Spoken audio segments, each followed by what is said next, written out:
बिस्मिल्लाहिर्रहमानिर्रहीम। अस्सलाम वालेकुम।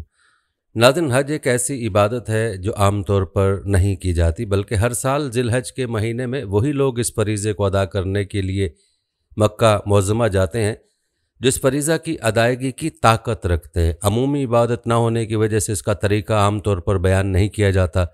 हालांकि हर मुसलमान के इल्म में होना चाहिए कि हज का मुकम्मल तरीका क्या है, ताकि जब भी हज की अदायगी के लिए जाए तो अपने फ़रीज़ा हज को आसान तरीके से अदा कर सके।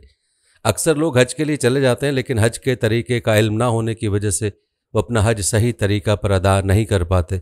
याद रखें, आपका हज उसी सूरत में मकबूल होगा जब आप हज को उसके सही तरीका पर करेंगे और हज के तमाम अरकान को पूरा करेंगे, वरना आपका पैसा भी ज़ाया हो जाएगा और आपका हज भी नहीं होगा। आज की वीडियो में हम हज का मुकम्मल तरीका बयान करेंगे और आपको हज से जुड़े कुछ ज़रूरी मसाइल से भी आगाह करेंगे, ताकि आप अपना हज अच्छी तरह से सही तरीके पर अदा कर सकें। इसके अलावा हज और उम्रा अमूमी तौर पर की जाने वाली कुछ गलतियों का तज़किरा भी करेंगे। वीडियो को आपने मुकम्मल देखना ताकि आपको मुकम्मल फ़ायदा हो। नाज़रीन, आपको बताते चलें कि हज की 3 किस्में, हज तमता, हज कुरान और हज अफराद। और हम लोग यानी हिंदुस्तानी और पाकिस्तानी हज तमता ही करते हैं, इसलिए हमारी आज की वीडियो में जो तरीका बताया जाएगा उसमें हज तमता ही के अहकाम ज़िक्र किए जाएंगे। हर मुसलमान के लिए ज़रूरी है कि वह हज का मुकम्मल तरीका ज़रूर समझ ले, और हज पर जाने वालों के लिए तो ये वीडियो नहायत ही अहम है। नाज़रीन, आप सोच रहे होंगे कि हज तमता क्या है, तो आपको बताते चलें कि हज तमता इस हज को कहते हैं जिसमें एक ही सफ़र में उम्रा और हज दोनों का फ़ायदा उठाया जाए। हज तमता के लिए मक्का मुअज़्ज़मा पहुँचने से पहले मिकात पर हाजी सिर्फ उम्रे का ihram बांधेंगे और काबतुल्लाह का तवाफ़ और सफ़ा व मरवा के सही करके अपने सर के बाल मुंडवा कर या कुतरवा कर उम्रे के ihram से निकल जाएंगे। फिर जब हज का ज़माना यानी 8 ज़िलहज आएगा तो फिर हज का ihram बांध कर हज करेंगे। आइए आपको हज का मुकम्मल तरीका बताते हैं और अपनी बात का आगाज़ हज की तैयारी से करते हैं। नाज़रीन, याद रखें, हज के 5 दिन होते हैं और 8 ज़िलहज से हज की तैयारी शुरू हो जाती है, लेकिन आजकल मुअल्लम भीड़ की वजह से अपने मुतल्लिका हाजियों को 7 ज़िलहजी को मिना ले जाते हैं। इसलिए 7 ज़िलहज से ही हज की तैयारी शुरू कर दें। मसलन सर के बाल संवार लें, ख़त पट्टी बनवा लें, मूछें कुतर लें, नाखून काट लें, ज़ेर नाफ और बगल के बाल साफ़ कर लें, फिर ihram की नीयत से गुस्ल कर लें या वज़ू कर लें। जूते चप्पल उतार कर हवाई चप्पल पहन लें और फिर हरम शरीफ जाकर ihram की 2 सफ़ेद चादरें इस तरह इस्तेमाल करें कि एक सफ़ेद चादर बग़ैर सिले हुए लुंगी की तरह बांध लें और दूसरी चादर दुपट्टे की तरह ओढ़ लें और सर ढांक कर 2 रकत नफल पढ़ लें, जबकि मकरूह वक्त ना हो। और अगर हरम शरीफ जाने का मौका ना हो तो अपनी रिहाइश गाह पर ही ihram की नीयत से नफल पढ़ लें। औरतें अपनी रिहाइश गाह पर ही नफल पढ़ेंगी। नाज़रीन, ihram बांधने के बाद बारी आती है ihram की नीयत की और ihram में दखूल की। लिहाजा जब मीना को रवाना होने का वक्त आ जाए तो हज की नीयत कर लें। सर खोल कर इन अल्फाज में नीयत करें, अल्लाहुम्मा इन्नी उरीदुल हज्जा फयस्सरहु ली व तकब्बलहु मिन्नी। ए अल्लाह, मैं हज की नीयत करता हूँ, उसको मेरे लिए आसान फरमा दीजिए और मेरी जानिब से कबूल फरमा लीजिए। अगर हज बदल कर रहे हों तो इस तरह नीयत करें, अल्लाहुम्मा इन्नी उरीदुल हज्जा मिन फुलानिन, यानी उस शख्स का नाम ले जिसकी तरफ से हज कर रहे हो।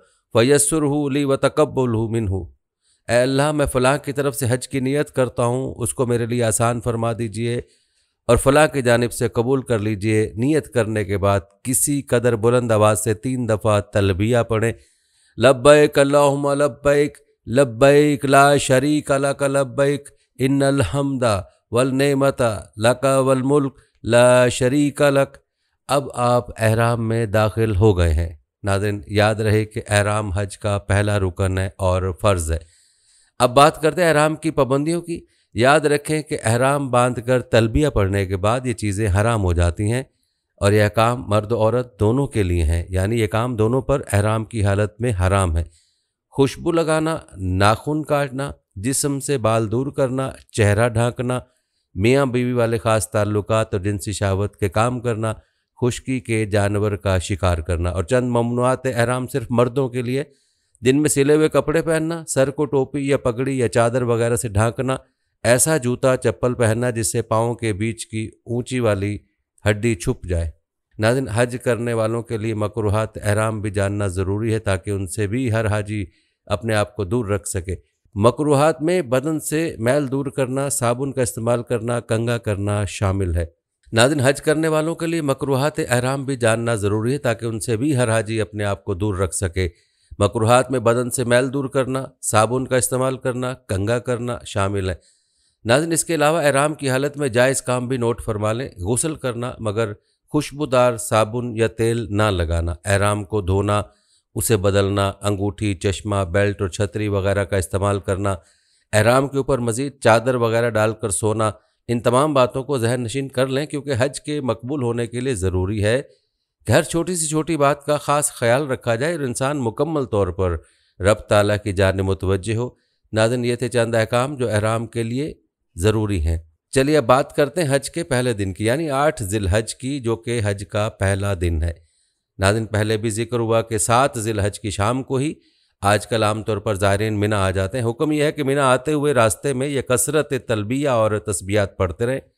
अपनी रिहाइश गाह से मिना जाने में ज़रूरत से ज़्यादा सामान ना लें, बल्कि सिर्फ ओढ़ने और बिछाने की 2 चादर, हवाई तकिया, नहाने और मुंह पोंछने के तौलिया, दरी या चटाई, पानी की बोतल, गिलास, चमचा, चाकू, चीनी, नमक, सूखा नाश्ता या सत्तू, मसवाक, रेज़र ब्लेड, कैंची, आईना, कंघी, रस्सी, छतरी, कै, दस्त, सरदर्द, बुखार, कब्ज़ और गैस की दवाएं, 1 अदद सिला हुआ कपड़ा और 1 ज़ायद एहराम, ये सब चीज़ें पिट्ठू बैग में डाल लें। कमर बेल्ट जिसमें अकामा या पासपोर्ट, पहचान पत्र, आधार कार्ड, ज़रूरत के मुताबिक सऊदी रियाल, दीगर ज़रूरी कागजात, धूप का चश्मा और मोबाइल वगैरह रखें। चहल बैग और कंकर की थैली भी साथ ले लें। मिना पहुंचकर रात मिना में गुजारें। 8 ज़िलहज की फजर, जोहर, असर, मगरिब और इशा मिना में ही अदा करें। ज़्यादातर तिलावत कुरान करीम, तस्बीहात, तलबिया और नवाफिल व दुआ का खूब एहतमाम करें। फजूल बातचीत में और घूमने में वक्त ज़ाया ना करें। याद रखें, 9वीं ज़िलहज की रात मिना में गुजारना सुन्नत है, लिहाजा अगर किसी वजह से मिना पहुँचने में ताख़ीर हो जाए या मिना ना पहुँच सकें तो कोई दम वगैरह लाजिम नहीं होगा, वैसे कसदन ऐसा ना करना चाहिए। नाज़रीन, ये होगा हज का पहला दिन। और अब बात करते हैं 9 ज़िलहज यानी हज के दूसरे दिन की। तो इस बारे में हुक्म है कि 9 ज़िलहज की फजर की नमाज जब उजाला हो जाए तब मिना में अदा करें और नमाज के बाद तकबीर तशरीक, अल्लाहु अकबर, ला इलाहा इल्लल्लाहु वल्लाहु अकबर, अल्लाहु अकबर वलिल्लाहिल हम्द पढ़ें। ये तकबीर तशरीक 9वीं ज़िलहज की फजर से 13वीं ज़िलहज की असर तक हर फ़र्ज़ नमाज के बाद मर्द औरत सबको पढ़ना वाजिब है। इसके बाद जब खूब धूप निकल जाए तब तैयारी करके अपना सामान लेकर तलबिया, लब्बैक अल्लाहुम्मा लब्बैक, लब्बैक ला शरीक लक लब्बैक, इन्नल हम्दा वल नेमता लक वल मुल्क ला शरीक लक पढ़ते हुए अरफात के लिए निकल जाएं। तो ज़िलहज से पेशतर यह सूरज निकलने से पहले मिना से अरफात के लिए निकलना खिलाफ सुन्नत है। वैसे आजकल 8 ज़िलहज की शाम को ईशा के बाद अरफात के लिए मुअल्लम ले जाते हैं। इसमें भी कोई हर्ज नहीं है। अलबत्ता वकूफ़ अरफा का वक्त 9 ज़िलहज के दिन ज़वाल से शुरू होता है। अरफात पहुंचकर वादी अरफा के अलावा जहां चाहें क़याम करें। जबल रहमत के नज़दीक क़याम करना अफजल है, लेकिन ये बात याद रहे कि इस पहाड़ पर चढ़ने की कोई फजीलत नहीं है। नाज़रीन, अब बात करते हैं अरफात में वकूफ़ अरफा की। नाज़रीन, हुक्म यह है कि अरफात पहुंचकर खाने वगैरह से फारिग होकर कुछ देर आराम कर लें, फिर ज़वाल से पहले गुस्ल कर लें, वरना वज़ू कर लें। ज़वाल होते ही वकूफ़ अरफा शुरू कर दें। शाम तक बकसरत तलबिया पढ़ें, तीसरा कलमा पढ़ें, चौथा कलमा पढ़ें, खूब तौबा इस्तग़फ़ार करें, खूब रोकर आजिज़ी के साथ अपने रब से दुआएं मांगें। ये दिन खूब मांगने और गुनाह बख्शवाने का दिन है, उसे हरगिज़ ज़ाया ना होने दें। हदीस में ये ख़ास दुआ भी पढ़ने की बड़ी फजीलत है। ला इलाहा इल्लल्लाहु वहदहु ला शरीका लहु, लहुल मुल्कु व लहुल हम्दु व हुवा अला कुल्लि शैइन क़दीर 100 मरतबा, कुल या अय्युहल काफ़िरून आखिर तक 100 मरतबा, और अल्लाहुम्मा सल्लि अला मुहम्मद व अला आलि मुहम्मद कमा सल्लैता अला इब्राहीम व अला आलि इब्राहीम इन्नका हमीदुम मजीद 100 मरतबा पढ़ने से अल्लाह ताला फ़रिश्तों को मुखातिब करके फरमाएंगे कि इस बंदे की क्या जज़ा है जिसने मेरी तस्बीह व तहलील, तकबीर व ताज़ीम और तारीफ़ व सना की और मेरे रसूल सल्लल्लाहु अलैहि वसल्लम पर दरूद भेजा। ए फरिश्तों, गवाह रहो कि मैंने इसको बख्श दिया और उसकी शफ़ात कबूल की, और अगर वो अहले अरफात के लिए भी शफ़ात करता तो मैं कबूल कर लेता। नाज़रीन, कहा जाता है कि वकूफ़ अरफा खड़े होकर करना अफजल है और बैठकर भी जायज़ है, सोकर भी जायज़ है। लिहाजा सहूलत के मुताबिक खड़े होकर, बैठकर, सोकर, बाहर धूप में, छाँव में या अपने खैमे में कहीं भी कर सकते हैं। मैदान अरफात में ज़ोहर की नमाज ज़ोहर के वक्त में, असर की नमाज असर के वक्त में, अकेले या बाजमात अज़ान व अकामत के साथ अदा करें। अगर मस्जिद निमरा में जाकर नमाज पढ़ते हैं तो फिर इमाम के पीछे पढ़ें, वरना अपनी जगह पर ही नमाज अदा करें। गर्ज शाम तक रब ताला की अज़मत व किबरियाई को दिलो दिमाग में बिठाकर खूब दुआएं मांगे और अपने लिए, घर वालों के लिए, रिश्तेदारों के लिए, क़यामत तक आने वाले अपनी नस्लों की दीनदारी, खैर खाही और भलाई के लिए दुआएं मांगे, क्योंकि अरफात की मांगी हुई सारी दुआएं कबूल की जाती हैं। नाज़रीन, आपको बताते चलें कि वकूफ़ अरफा हज का दूसरा रुकन है और फ़र्ज़ है। बहुत से लोग दूसरों की देखा देखी खुद ही या मौल्लिम के सरार पर सूरज गरूब होने से पहले ही अरफात से निकल जाते हैं और मुज़दलिफ़ा रवाना हो जाते हैं। नाज़रीन, ये बात याद रखें कि सूरज गरूब होने से पहले अरफात से हरगिज़ ना निकलें, वरना दम देना होगा। नाज़रीन, वकूफ़ अरफा के बाद बारी आती है मुज़दलिफ़ा रवानगी और क़याम की। इस बारे में हुक्म यह है कि सूरज गरूब होने के बाद मुज़दलिफ़ा के लिए रवाना हो जाएं। सऊदी हुकूमत की जानिब से मुज़दलिफ़ा की हदूद शुरू होने की वजाहत बोर्ड पर लगी होती है, लिहाजा जहाँ से मुज़दलिफ़ा की हदूद शुरू होती है उसके अंदर ही क़याम करें। बाज़ लोग दूसरों की देखा देखी हदूद मुज़दलिफ़ा से पहले ही ठहर जाते हैं। उनको देखकर धोखा न खाएं, वरना मुज़दलिफ़ा में आप पहुँच नहीं पाएंगे और वकूफ़ मुज़दलिफ़ा ना होने की बिना पर दम वाजिब हो जाएगा।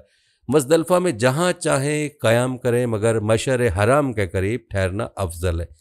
यहाँ पहुँचकर वज़ू करके इशा के वक्त में मगरिब और इशा दोनों नमाजें जमात या मुनफरिद अदा करें। दोनों नमाज़ों को एक साथ जमा करने के लिए जमात से पढ़ना शर्त नहीं, बल्कि बग़ैर जमात के भी दोनों को जमा करना है। यानी मगरिब को इशा के वक्त में ही पढ़ना है। दोनों के लिए एक अज़ान और एक अकामत होगी। पहले मगरिब की फ़र्ज़ नमाज पढ़ें, फिर तकबीर, तशरीक और लब्बैक कहें और उसके फ़ौरन बाद इशा की नमाज़ पढ़ें। उसके बाद मगरिब की 2 रकत सुन्नत और उसके बाद इशा की 2 रकत सुन्नत और 3 रकत वितर पढ़ें। और ये भी बात याद रखने की है कि अगर मगरिब के वक्त में मुज़दलिफ़ा पहुँच भी जाए तब भी नमाज मगरिब इशा के वक्त से पहले ना पढ़ें। और ये बात याद रहे कि ये रात बड़ी मुबारक रात है। उस रात का मुज़दलिफ़ा में गुजारना सुन्नत मौक़ूदा है। उसमें ज़िक्र व तिलावत, दरूद शरीफ और दुआ खूब दिल लगा कर करें। तलबिया भी पढ़ते रहें, कुछ देर आराम भी कर लिया जाए। रात में ही चने के दाने के बराबर फ़ी आदमी 70 कंकरियाँ मुज़दलिफ़ा से चुनकर थैली में डाल लें। सुबह सादिक होने पर अज़ान देकर फ़जर की सुन्नत पढ़ें और फ़जर की नमाज बाजमात या इनफरादन अदा करें। उसके बाद वकूफ़ मुज़दलिफ़ा शुरू कर दें। नाज़रीन, याद रहे कि वकूफ़ मुज़दलिफ़ा वाजिब है, ख़्वाह थोड़ी ही देर क्यों ना हो। तलुए फ़जर के वक्त से तलुए शम्स तक वकूफ़ मुज़दलिफ़ा का वक्त रहता है। लिहाजा अगर कोई शख्स बिला उज़र तलुए फ़जर से पहले ही मुज़दलिफ़ा से निकल गया या तलुए शम्स के बाद मुज़दलिफ़ा पहुँचा तो दम देना लाजिम होगा। तलुए फ़जर से लेकर तलुए शम्स तक वकूफ़ मुज़दलिफ़ा के दौरान दुआ में मशगूल रहना सुन्नत है। जब सूरज निकलने वाला हो तो मिना के लिए रवाना हो जाएं और ये दिन 10 ज़िलहज यानी हज का तीसरा दिन होगा और ये दिन जुमरा अकबा की रमी का दिन है। हुक्म यह है कि मिना पहुंचकर जुमरा अकबा, जो कि आखिरी जुमरा कहलाता है और मक्का की जानिब है, उस पर एक एक करके 7 कंकरियाँ मारें। कंकरी शहादत की उंगली और अंगूठे से पकड़कर हाथ थोड़ा ऊंचा करके फेंकें। नाजरीन, याद रहे कि रमी जमार वाजिब है, छोड़ देने से दम वाजिब होगा। रमी की कंकरियां जमरात पर लगना ज़रूरी नहीं, बल्कि उसके गिर्द गोल अहाते में गिर जाएं, बस रमी सही होने के लिए इतना ही काफ़ी है। बहरहाल, हर कंकरी मारते वक्त ये दुआ पढ़ें, बिस्मिल्लाह अल्लाहु अकबर रग़मन लिश्शैतानी व रिज़न लिर्रहमान। जुमरा पर पहली कंकरी मारते ही लब्बैक कहना बंद कर दें। नाज़रीन, ये बात याद रहे कि 10वें ज़िलहज को रमी का वक्त फ़जर से शुरू होकर अगले दिन यानी 11वीं की फ़जर तक है, मगर मसनून और अफजल ये है कि आज की रमी तलुए आफ्ताब के बाद और ज़वाल से पहले हो। रमी के बाद दुआ के लिए न ठहरें, बल्कि अपनी क़यामगाह चले जाएँ। उसके बाद कुर्बानी करें। कुर्बानी मतमते और कारण पर करना वाजिब है और मुफरिद पर मुस्तहब है। कुर्बानी खुद करें या किसी मोतमद इदारे या शख्स से करवाएं। जब यकीन कामिल हो जाए कि कुर्बानी हो चुकी है तो फिर हलक या कसर कर लें, यानी मर्द हजरात अपना सर मुंडवा लें या बाल कुतरवा लें और ख़वातीन उंगली के पोर से ज़्यादा बाल चारों तरफ से काट लें।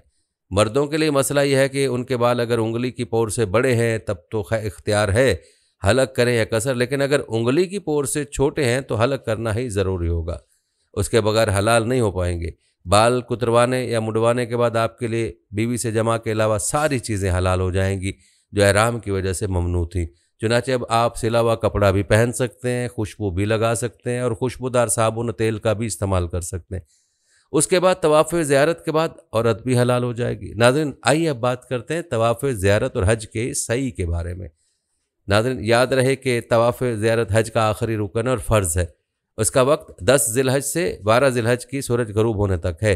याद रखें, अयाम नहर यानी कुर्बानी के 3 दिनों के अंदर अगर तवाफ़ ज़ियारत ना किया तो दम देना होगा और तवाफ़ ज़ियारत भी करना होगा। इस तवाफ़ का तरीका वही है जो उम्रे का तवाफ़ है। तवाफ़ ज़ियारत के बाद सही करें, सही का भी वही तरीका है जो उम्रे के सही का है, सिर्फ नीयत का फ़र्क होगा। अफजल यह है कि हज तमता करने वाले तवाफ़ ज़ियारत के बाद सही करें और इस तवाफ़ में सिर्फ रमल करें और इस्तबा यानी दाएं बगल के नीचे से चादर निकालना उनसे साकित हो जाएगा, क्योंकि उस वक्त एहराम के कपड़े उतार कर सिले हुए कपड़े पहन चुके होंगे। इस्तबा और रमल क्या है, इसकी तफसील आगे चलकर बयान होगी। नाज़रीन, ये हो गई 10 ज़िलहज की बात। अब बात करते हैं 11 ज़िलहज की, यानी हज के चौथे दिन की। नाज़रीन, 11 ज़िलहज को पूरे दिन में सिर्फ एक काम करना है और वह है तीनों जमरात की रमी। आज की रमी का वक्त ज़वाल आफ्ताब से शुरू होता है और मसनून वक्त ग़ुरूब आफ्ताब तक है। सुबह सादिक तक मौखर करना मकरूह है। रमी का तरीका यह है कि पहले जमरा ओला यानी छोटा शैतान पर एक एक करके 7 कंकरियाँ मारें और हर कंकरी मारते वक्त वही दुआ पढ़ें जो कल 10 ज़िलहज की रमी के वक्त पढ़ी थी। फिर ज़रा सा आगे या दाएं बाएं होकर किबला रुख होकर दुआएं मांगें। उसके बाद जुमरा वुस्ता यानी दरमियानी शैतान पर 7 कंकरियाँ रमी की दुआ पढ़ते हुए मारें। फिर किसी जानिब ज़रा हट कर किबला रुख होकर दुआ मांगे। उसके बाद जुमरा अकबा यानी बड़ा शैतान पर 7 कंकरियाँ रमी की दुआ पढ़ते हुए मारें और उसके बाद दुआ ना करें बल्कि सीधे क़याम गाह आ जाएं। क़याम गाह में आकर ज़िक्र व तस्बीह और नमाज़ों का एहतमाम करें और गुनाहों से बिल्कुल दूर रहें। नाज़रीन, इसके बाद अगला दिन 12 ज़िलहज यानी हज का 5वां दिन आ जाता है। नाज़रीन, आज के दिन भी सिर्फ एक ही काम है और वो है रमी। आज भी कल की तरह तीनों जमरात की रमी करें। अफ़वाल, दुआ, तरतीब और वक्त वही है जो 11 ज़िलहज की रमी के थे। वाज़ेह रहे कि 11 और 12 ज़िलहज की रमी ज़वाल आफ्ताब से पहले जायज़ नहीं, लिहाजा अगर कोई ज़वाल से पहले कर ले तो दोबारा ज़वाल के बाद करना होगा, वरना दम वाजिब हो जाएगा। बहरहाल 12 को रमी से फारिग होकर आपको इख्तियार है, चाहे मिना में रहें या मक्का मुकरमा चले जाएं।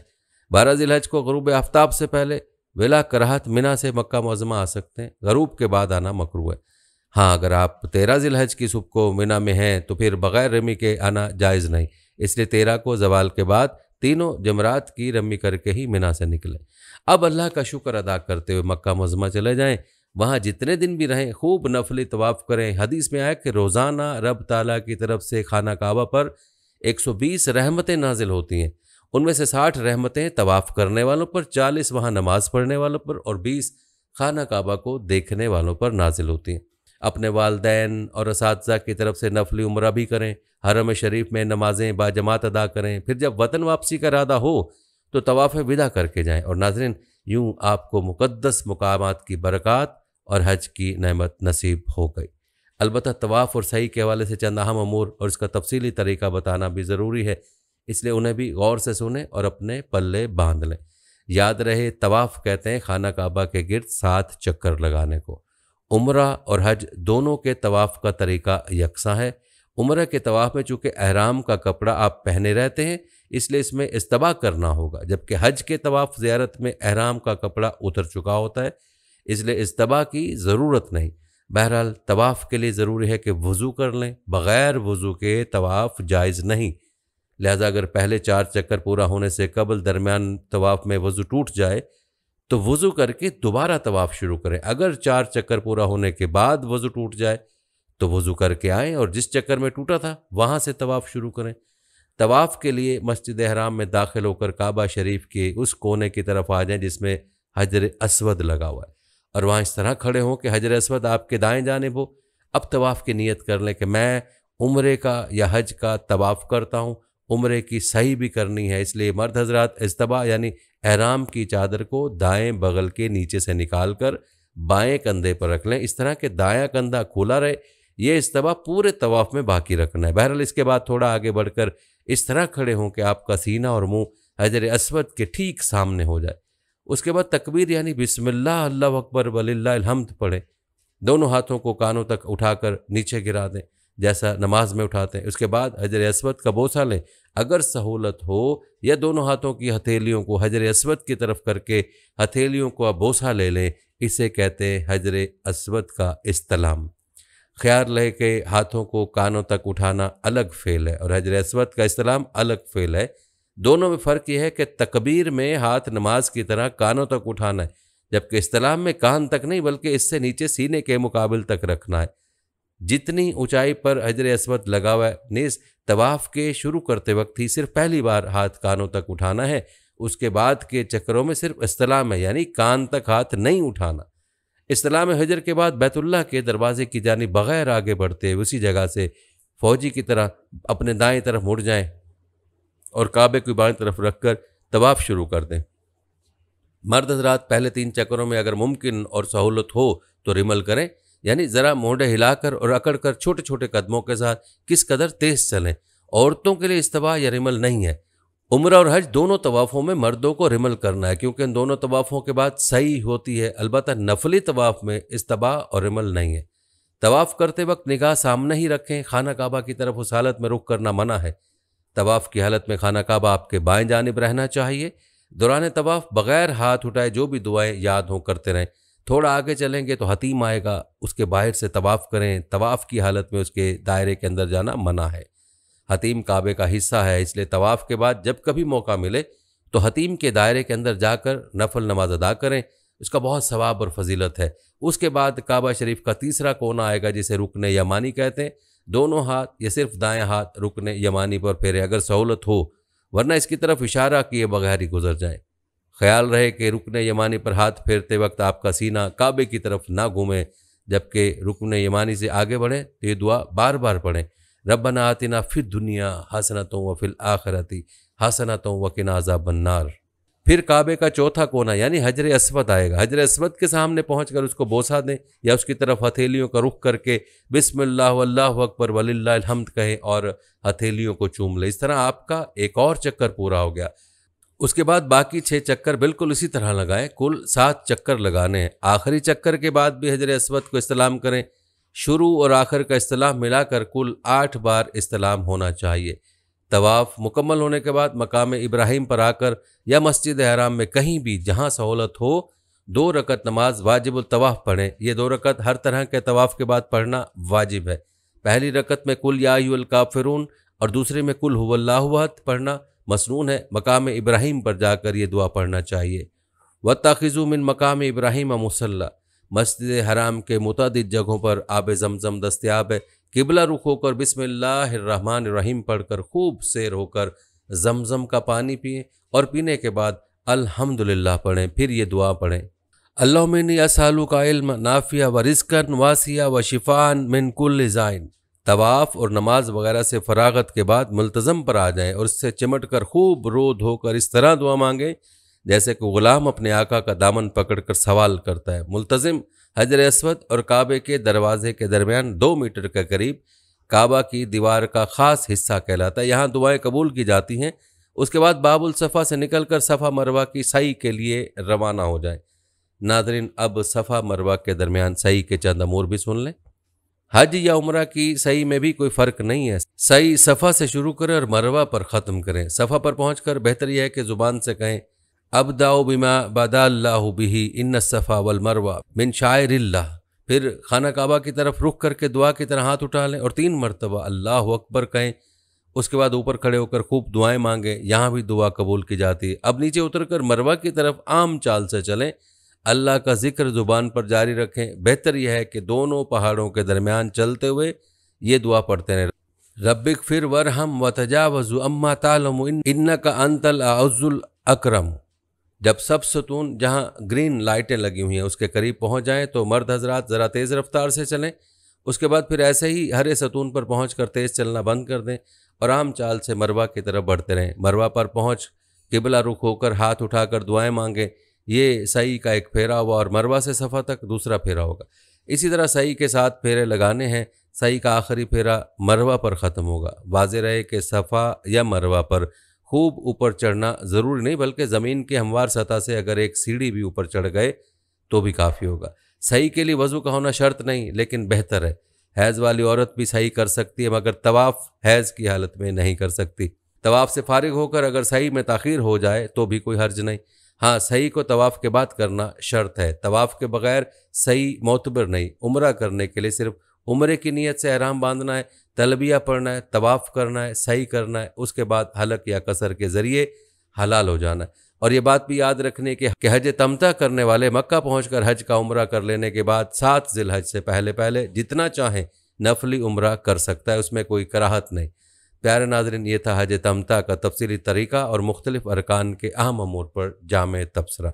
नाज़रीन, हम आपको हज और उम्रे से मुतल्लिक़ ख़वातीन से जुड़े चंद ज़रूरी मसाइल भी बताएंगे, लेकिन पहले ज़िक्र करते हैं इस मुक़द्दस फ़रीज़े की अदायगी में की जाने वाली कुछ गलतियों का, और आपके लिए उन गलतियों की निशानदेही किए देते हैं ताकि हज उम्रे को गलतियों से पाक और महफूज बनाया जा सके।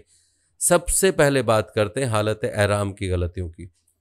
याद रहे कि हालत एहतराम में खुशबू लगाने और कोई खुशबूदार चीज़ मसलन लौंग, इलायची वगैरह खाने से बहुत ज़्यादा बचने का हुक्म है। बाज़ औक़ात बेल्ट की जेब में इत्र की शीशी होती है और जेब में हाथ डालने के सबब इत्र हाथों में लग जाता है। खुशबू अगर ज़्यादा लग गई तो दम और कम लगी तो सदका लाजिम होगा।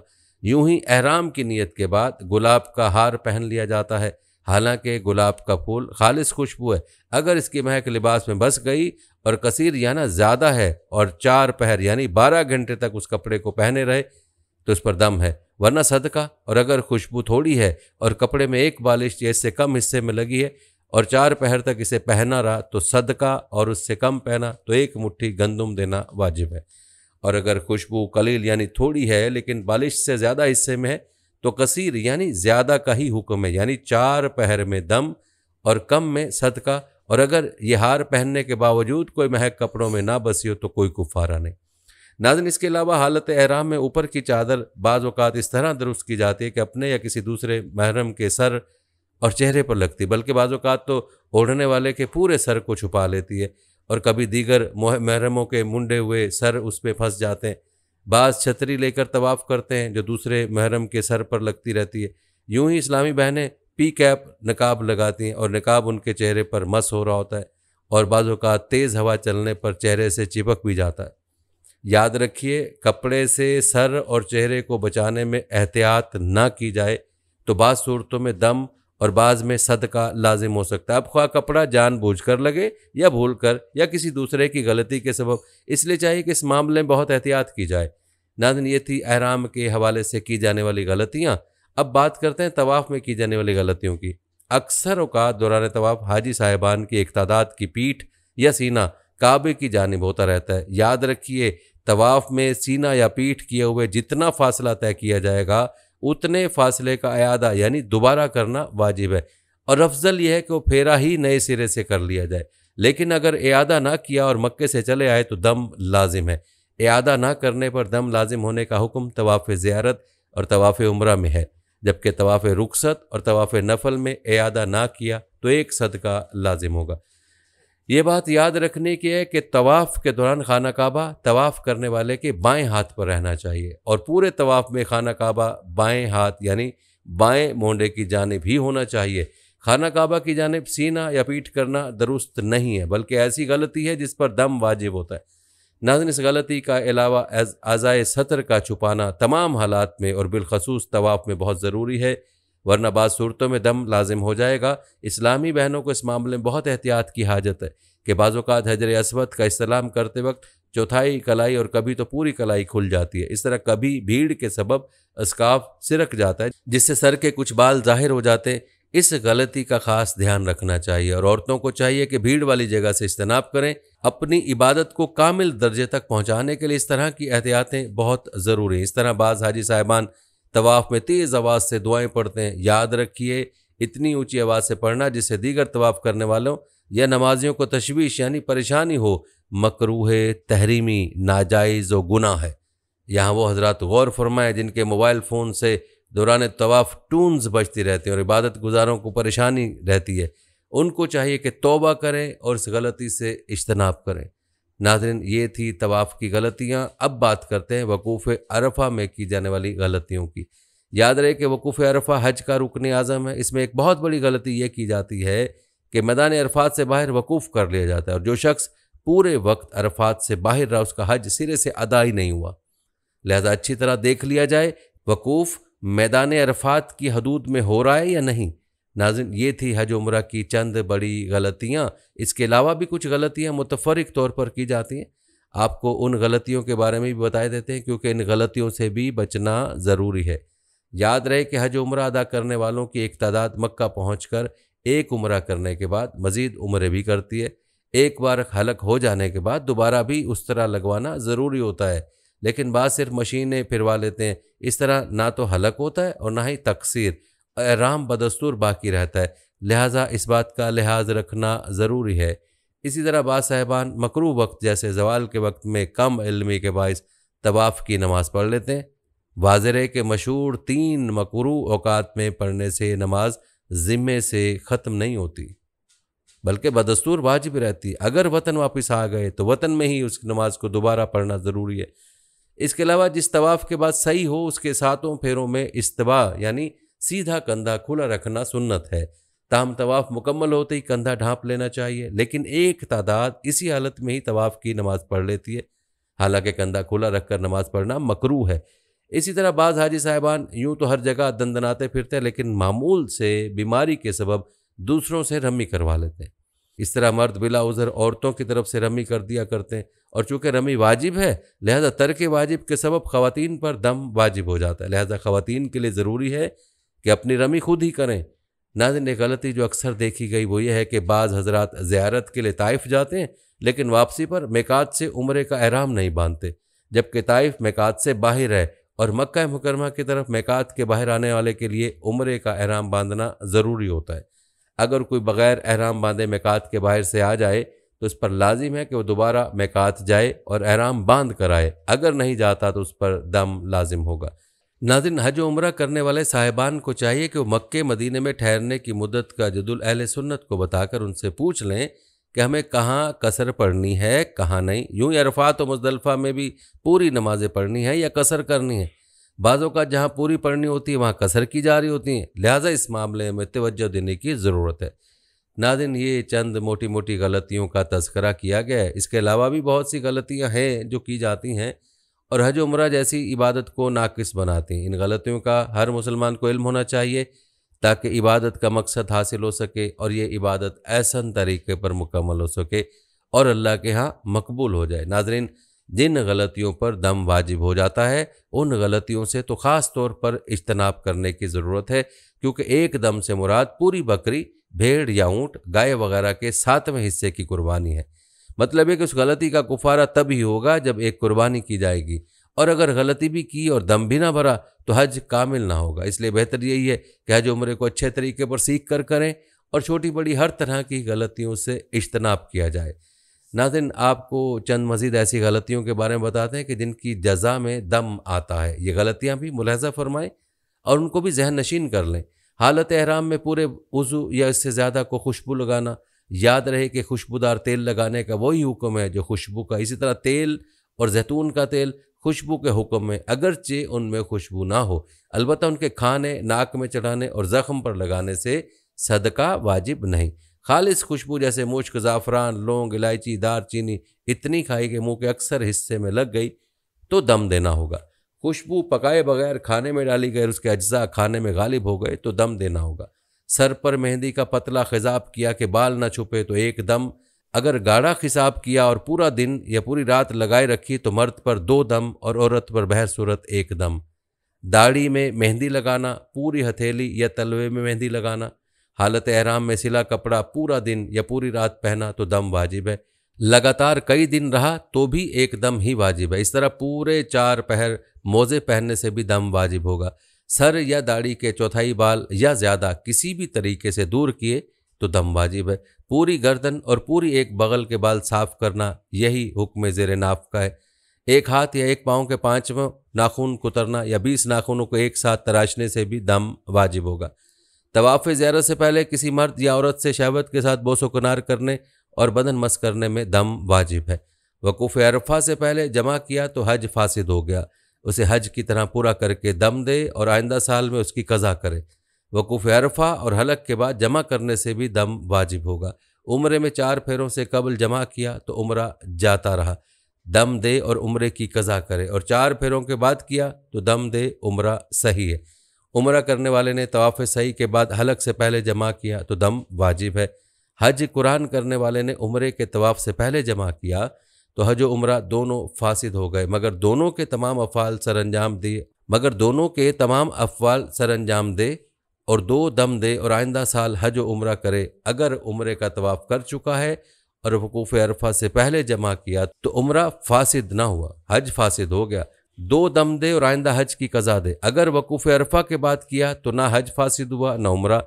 एक बुदना और एक दम दे और इनके अलावा करान की कुर्बानी दे। हदूद हरम में एहराम के बगैर दाखिल होना, लेकिन मैकात वापस जाकर एहराम बांध लिया तो दम साकित हो जाएगा। पूरा या ज़्यादातर तवाफ़ ज़ियारत बेवज़ू किया तो दम वाजिब होगा, अलबत्ता तवाफ़ दोहराने से दम साकित हो जाएगा।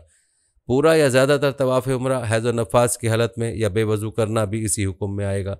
तवाफ़ कदूम या विदा का अक्सर हिस्सा छोड़ दिया या तवाफ़ विदा बिल्कुल छोड़ दिया तो दम वाजिब होगा, अलबत्ता हाइज़ा से ये तवाफ़ साकित हो जाता है और तवाफ़ कदूम बिल्कुल छोड़ देना मकरूह है मगर दम वाजिब नहीं। पूरी सही या अक्सर चक्रों को बिला उज़र छोड़ने या सवारी पर करने से दम वाजिब होगा। पैदल इआदा करने से दम साकित हो जाएगा। गरूब आफ्ताब से पहले अरफात से निकल जाना, लेकिन गरूब से पहले वापस आकर गरूब के बाद निकला तो दम साकित हो गया। 10वीं की सुबह मुज़दलिफ़ा में बिला उज़र वकूफ़ ना करने से भी दम वाजिब होगा। किसी दिन भी कंकरियाँ ना मारना या एक दिन की पूरी या अक्सर कंकरियाँ छोड़ देना, हदूद हरम से बाहर हलक करना या रमी से पहले करना, कारण और मुतमते ने कुर्बानी से पहले हलक किया या उन दोनों ने रमी से पहले कुर्बानी की, सर मुड़ाने में इस कदर ताख़ीर करना कि कुर्बानी का दिन गुजर गए, तवाफ़ ज़ियारत में ताख़ीर करना। नाज़रीन, ये ऐसी गलतियाँ हैं जिनका मलहूज़ खातिर रखना इंतहाई ज़रूरी है, क्योंकि इन गलतियों की वजह से आपका हज या उम्रा नाकिस हो सकता है। बाज़ सूरतों में दम या सदक़े से गलती की तलाफ़ी है, लेकिन बाज़ सूरतों में आपका हज ही साकित हो सकता है। इसलिए ज़रूरी है कि इन गलतियों से आगाह होकर हज उम्रा किया जाए और हज उम्रे के मसाइल को अच्छी तरह से सीख लेने के बाद ही हज उम्रा किया जाए, ताकि आपका वक्त और आपका पैसा ज़ाया ना हो और आपका हज उम्रा अल्लाह के यहाँ मकबूल बन सके। नाज़रीन, ये थी हमारी आज की वीडियो। कमेंट सेक्शन में अपनी राय का इज़हार ज़रूर करें और बताएं कि आप अगली वीडियो कौन से इस्लामिक टॉपिक पर देखना चाहते हैं। आपकी कीमती राय हमारे लिए बहुत अहमियत रखती है और जाने से पहले वीडियो को शेयर ज़रूर कीजिएगा। हम उम्मीद करते हैं कि आपको हमारी आज की वीडियो ज़रूर पसंद आई होगी। अगर आपको हमारी आज की वीडियो पसंद आई है तो इसको लाइक करें। आखिर में इन लोगों से एक बार फिर दरख्वास्त है कि हमारे चैनल को ज़रूर सब्सक्राइब कर लें, जिन्होंने अभी तक हमारा चैनल सब्सक्राइब नहीं किया हुआ। सब्सक्राइब के साथ लगे घंटी के बटन को भी ज़रूर क्लिक करें ताकि आपको हमारी आने वाली मज़ीद वीडियोज़ का नोटिफिकेशन बर वक्त मिलता रहे। अल्लाह ताला आपको अपनी हिफ्ज़-ओ-मान में रखे। आमीन।